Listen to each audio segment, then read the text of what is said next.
Hello అండి, welcome to my channel కిటకిట తలుపులు. Please like, share and subscribe my channel. ఈరోజు రెగ్యులర్గా ఇంట్లో రోజు పెట్టుకుని టీ పెట్టి చూపిస్తాను.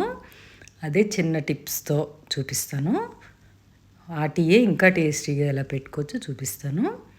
ఒక కప్పుకి పెట్టి చూపిస్తాను. ఒక కాడిగిన్నెలో 1 కప్పు నీళ్ళు పోసుకున్నాను.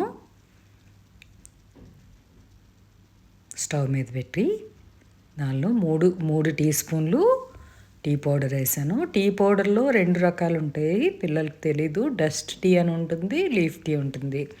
డస్ట్ టీ మెత్తగా ఉంటుంది, లీఫ్ టీ కొంచెం ఆకులుగా ఉంటుంది అనమాట. ఇది లీఫ్ టీ అయితే 3 స్పూన్లు వేసుకోవాలి, డస్ట్ టీ అయితే 2 స్పూన్లు వేసుకుంటే సరిపోతుంది అనమాట.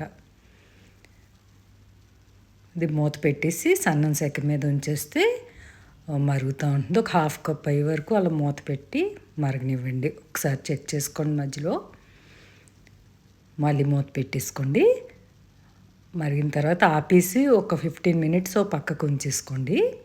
టీ పెట్టుకునే ముందు ఉంచుకుని టీ పెట్టుకున్నప్పుడు ఇప్పుడు 1/2 కప్పు పాలు మరగబెట్టాను. అందులో 3 స్పూన్స్ షుగర్ వేసుకున్నాను. బెల్లం అయితే బెల్లం ఆడేవాళ్ళు బెల్లం వేసుకోవచ్చు, షుగర్లెస్ తాగేవాళ్ళు అవాయిడ్ చేయండి. మరిగిన పాలలో ముందు పెట్టించుకున్న డికాషను డైరెక్ట్ కట్టేసుకుంటున్నాను అనమాట.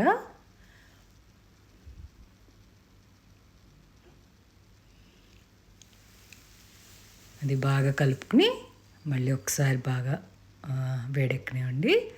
ఆల్రెడీ పాలు బాగా వేడిగా ఉన్నాయి కాబట్టి వెంటనే వేడెక్కిపోతుంది. ముందు అలా డికాషన్ కింద తీసుకున్న వలన ఏంటంటే ఫ్లేవర్ బాగా దిగుతుంది అనమాట, టీ మంచి టేస్ట్ వస్తుంది. ఇలా పెట్టి చూడండి, ట్రై చేయండి. అదండి మరి. Thank you for watching.